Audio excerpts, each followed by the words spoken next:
Hello and welcome, and today I'm going to show you here how you actually started to hide right panel and something that we can start to collapse arrow on the right corner, and we gonna start to right now to hide right panel. Okay, so actually we're gonna start to see that is really the right panel is ready to be depending on how it should be really making on. And okay, we can hide panel. Okay, panel.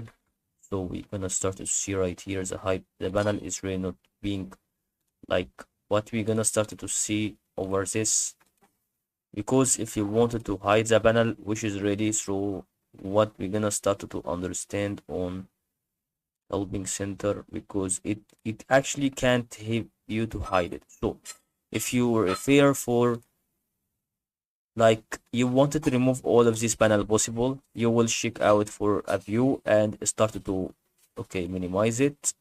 You can minimize it like this, or you can minimize, and that is really about to help you.